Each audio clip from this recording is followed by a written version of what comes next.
बच्चों, आज मैं तुम लोगों को class 5 Hindi book chapter number 6 chapter name चिट्ठी का सफ़र सिखाने जा रही हूँ। तुम लोग इस लेसन को घर में अच्छी तरह से पढ़ना और समझने की कोशिश करना। चिट्ठी का सफ़र। अपनी 10-12 साल की ज़िंदगी में तुमने कुछ पत्र तो लिखे ही होंगे। वे पत्र अपने सही पते और समय पर किस तरह पहुँचे होंगे, यह बहुत सी बातों पर निर्भर करता है, जैसे कि चिट्ठी किस स्थान से किस स्थान पर भेजी जा रही है, संदेश पहुँचाने की कितनी जल्दी है, तुमने पूरा और ठीक पता लिखा है कि नहीं, तुमने उस पर डाक टिकट लगाया है कि नहीं, आदि। अब प्रश्न यह उठते हैं कि आखिर चिट्ठी पर डाक टिकट लगाया ही क्यों जाए? पूरे और ठीक पते से क्या मतलब है? ज़रूरत पड़ने पर संदेश को जल्दी कैसे पहुंचाया जाए? स्थान बदलने से चिट्ठी के पहुंचने पर क्या असर पड़ता है? इनमें से कुछ सवालों के जवाब शायद तुम्हारे पास हो, खासकर तुम में से उनके पास जो डाक टिकटें इकट्ठा करने का शौक रखते हैं। इन सवालों के जवाबों के लिए जरा नीचे दिए गए लिफाफों को गौर से देखो। दोनों पतों को दी गई जगह में लिखो। तो बच्चों, यहाँ पर इस लेसन में क्या कहा गया है, चिट्ठी के सफ़र के बारे में बताया गया है। तो बच्चों, तुम लोगों ने अपनी ज़िंदगी में पत्र तो लिखे ही होंगे। तो जब हम लोग पत्र लिखते हैं ना, तो पत्र अपने सही पते और समय पर किस तरह पहुँचे होंगे, यह बहुत सी बातों पर निर्भर करता है। किन किन बातों पर निर्भर करता है, जैसे कि चिट्ठी किस स्थान से किस स्थान पर भेजी जा रही है, संदेश पहुंचाने की कितनी जल्दी है, तुमने पूरा और ठीक पता लिखा है कि नहीं, तुमने उस पर डाक टिकट लगाया है कि नहीं, आदि। तो जब हम लोग पत्र लिखते हैं ना, पत्र में क्या क्या लिखना पड़ता है? एड्रेस लिखना पड़ता है। अपना एड्रेस में अपना घर का पता लिखना पड़ता है, मकान नंबर लिखना पड़ता है, साथ में डाक टिकट लगाना पड़ता है, किसको हम पत्र लिखेंगे वो उसकी नाम लिखना पड़ता है, किस स्थान पर भेजना है, वह सब लिखते हैं। ये दोनों पते किस तरह से भिन्न हैं? गांधी जी को भेजे गए पत्र में पते की जगह पर लिखा है महात्मा गांधी, जहाँ हो वहाँ वर्धा, जबकि लिफाफे पर इमारत या संस्थान से लेकर शहर तक का नाम लिखा हुआ है।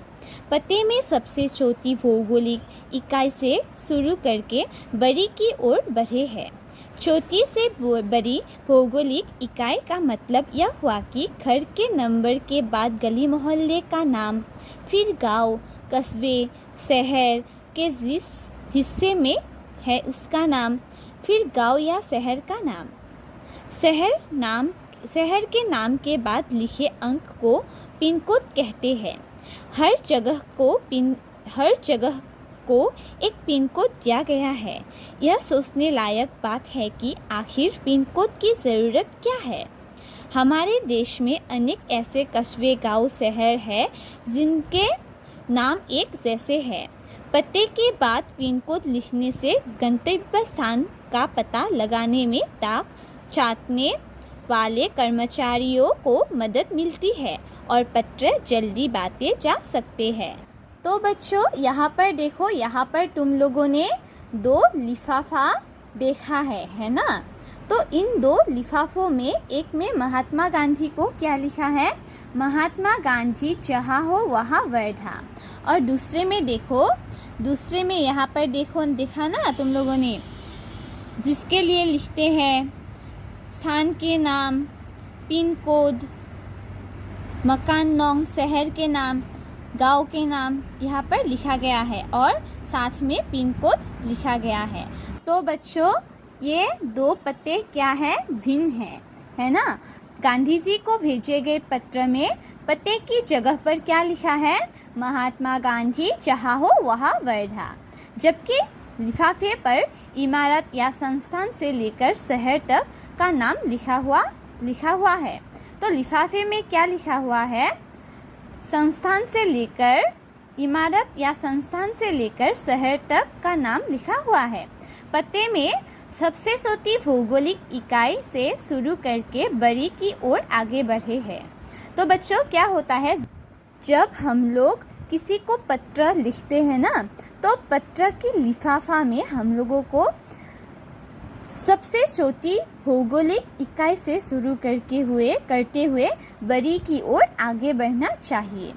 मतलब छोटी से बड़ी भौगोलिक इकाई का मतलब यह होता है कि पहले हम लोगों को घर के नंबर लिखना पड़ता है, फिर गली मोहल्ले का नाम, फिर गांव का नाम, कस्बे का नाम, शहर के जिस हिस्से में रहते हैं उसका नाम, फिर गांव या शहर का नाम हम लोगों को एक क्रम में लिखना पड़ता है। मतलब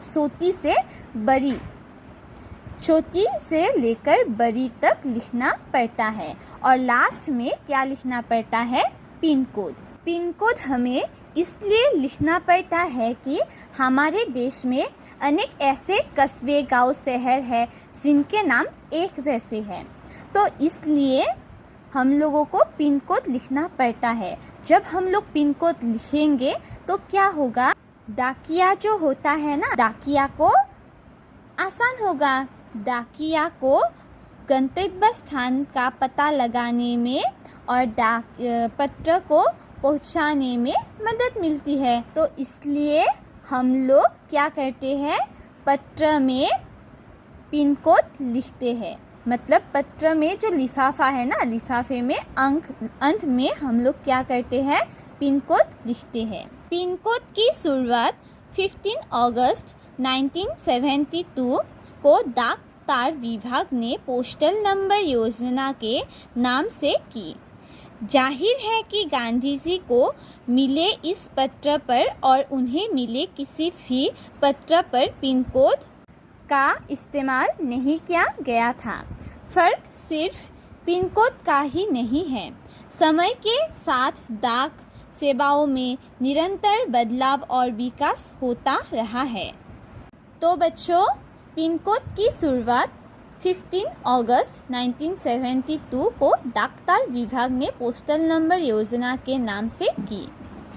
जाहिर है कि गांधी जी को मिले इस पत्र पर और उन्हें मिले किसी भी पत्र पर पिन कोड का इस्तेमाल नहीं किया गया था।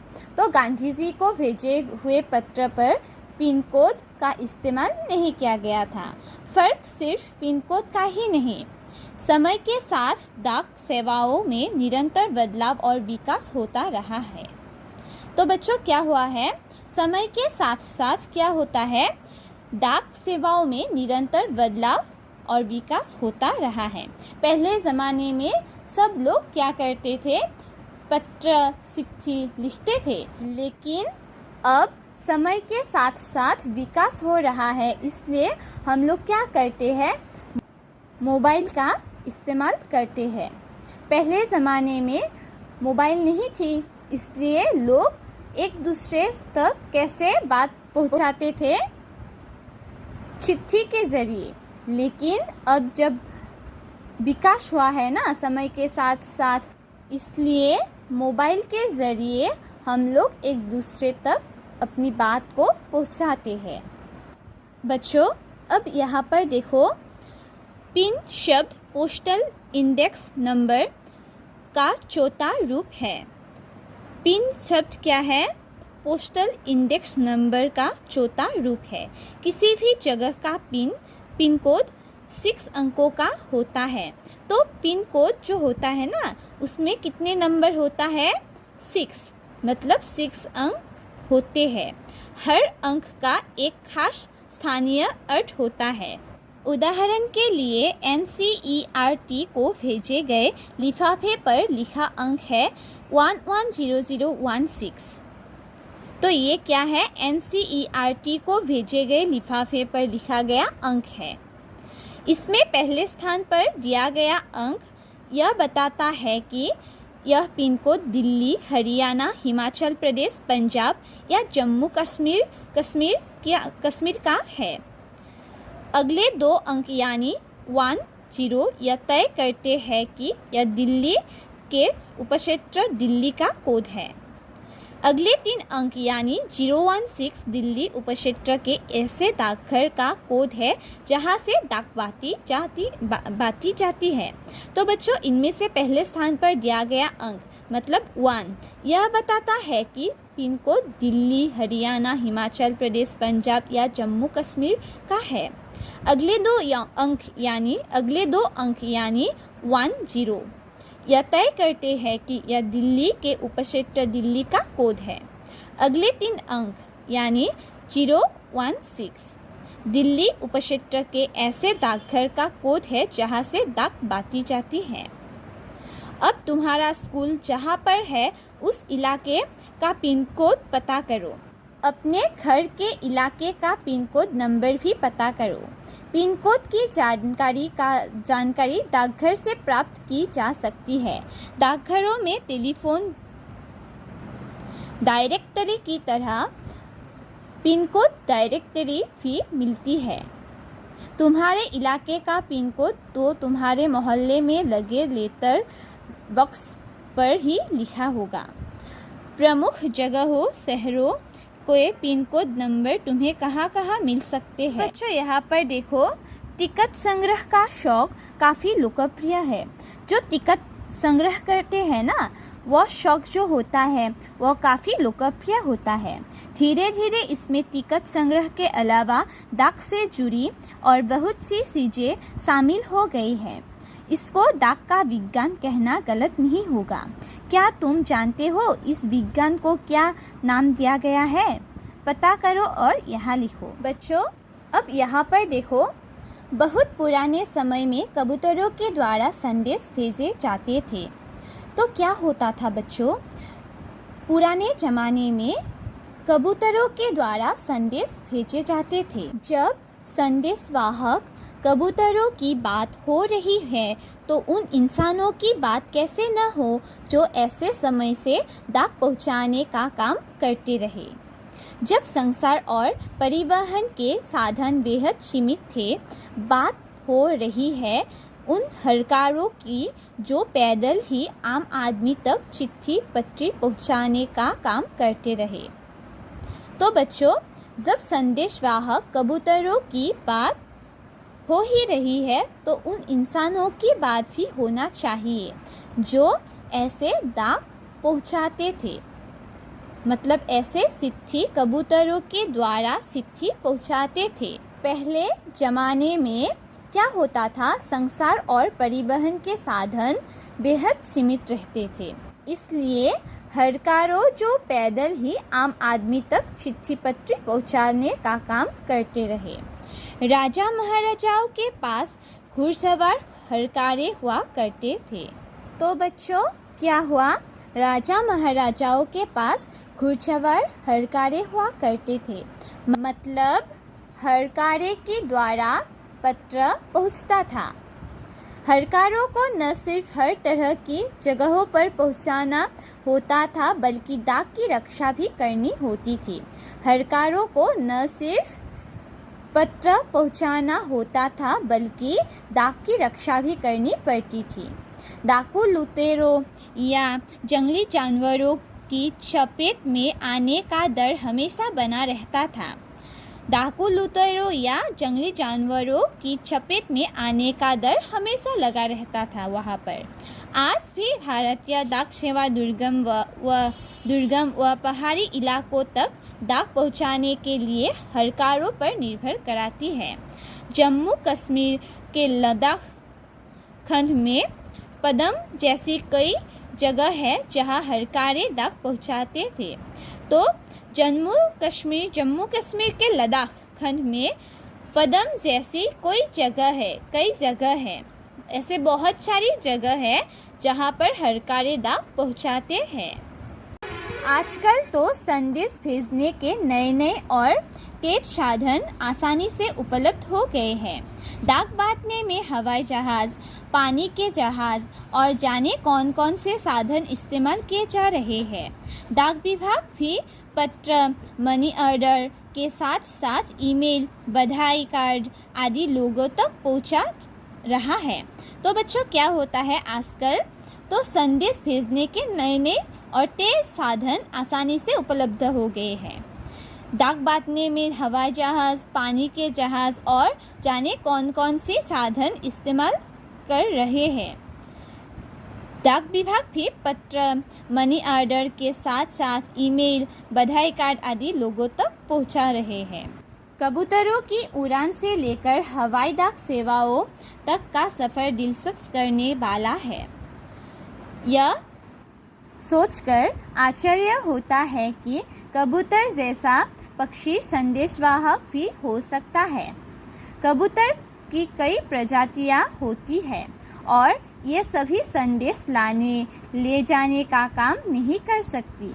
तो बच्चों, कबूतरों की उड़ान से लेकर हवाई डाक सेवाओं तक का सफ़र काफ़ी दिलचस्प है, मतलब काफ़ी आश्चर्यचकित होता है। सोचकर आश्चर्य होता है कि कबूतर जैसा पक्षी संदेशवाहक भी हो सकता है। कबूतर की कई प्रजातियां होती है। तो बच्चों, कबूतर की कई प्रजातियां होती है और ये सभी संदेश लाने ले जाने का काम नहीं कर सकती। गिरहबाज या हुमर वह प्रजाति है जैसे प्रशिक्षित करके डाक संदेश भेजने के काम में लाया जाता है। तो बच्चों, गिरहबाज या हुमर वह प्रजाति है जिसे प्रशिक्षित मतलब ट्रेनिंग करके डाक संदेश भेजने के काम में लाया जाता है। आखिर कबूतर अपना रास्ता ढूंढ कैसे लेता है? उन प्रवासी पक्षियों के बारे में सोचो और पता करो कि वे कैसे सड़कों, मील का रास्ता और सही जगह तय कर पाते हैं। तो बच्चों, यहाँ पर कहा गया है कि आखिर कबूतर अपना रास्ता कैसे ढूंढ लेता है।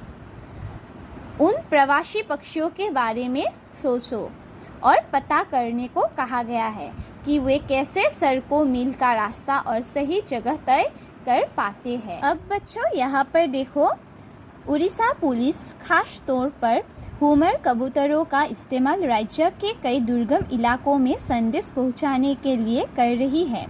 कानून व्यवस्था संकट और अन्य मौक़ों पर संदेश के लिए ये कबूतर बहुत ही उपयोगी साबित हुए। तो बच्चों, क्या हुआ है, उड़ीसा पुलिस खास तौर पर हुमर कबूतरों का इस्तेमाल राज्य में कई दुर्गम इलाकों में संदेश पहुंचाने के लिए करते थे। कानून व्यवस्था संकट और अन्य मौक़ों पर संदेश के लिए ये कबूतर बहुत ही उपयोगी साबित हुए हैं। कबूतरों की संदेश सेवा बहुत सस्ती है और उन पर खास खर्च नहीं आता है। कबूतरों की क्या होता है बच्चों, कबूतरों की संदेश सेवा बहुत ही सस्ती है और उन पर खास खर्च नहीं आता है। इन कबूतरों का जीवन 15-20 साल होता है और 8-10 साल तक वे बहुत अच्छा काम करते हैं। स्वस्थ कबूतर एक दिन में 1000 किलोमीटर तक का सफ़र कर सकता है। तो बच्चों, स्वस्थ कबूतर एक दिन में 1000 किलोमीटर तक का सफ़र कर सकता है। कितना लंबा रास्ता वो चल सकता है।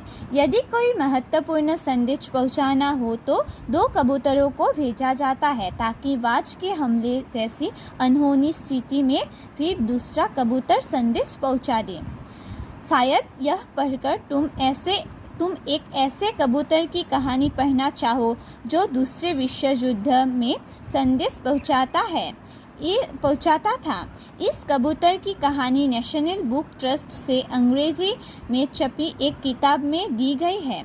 किताब का नाम है ग्रे नेक, जो कि इस किताब के हीरो का नाम हीरो का भी नाम है। अगर तुम हिंदी में पढ़ना चाहते हो तो क्यों न नेशनल बुक ट्रस्ट को पत्र लिखो कि वे इस किताब को हिंदी में भी छापें। यह रहा उनका पता, नेहरू भवन 5, इंस्टीट्यूशनल एरिया, फेज 11, वसंत कुंज, नई दिल्ली 110070। तो बच्चों, सिद्धि का सफ़र लेसन से हमें ये सीखने को मिलती है कि जब हम लोग किसी को चिट्ठी लिखते हैं या फिर पत्र लिखते हैं तो पत्र के लिफाफे में हम लोगों को क्या क्या लिखना पड़ता है, कैसे लिखना पड़ता है, एड्रेस, मकान नंग आदि लिखना पड़ता है। और साथ में हमने इस चैप्टर से जाना है कि पहले ज़माने में कबूतरों के द्वारा चिट्ठी भेजा गया था। तो बच्चों, तुम लोग इस लेसन को घर में अच्छी तरह से पढ़ना और समझने की कोशिश करना।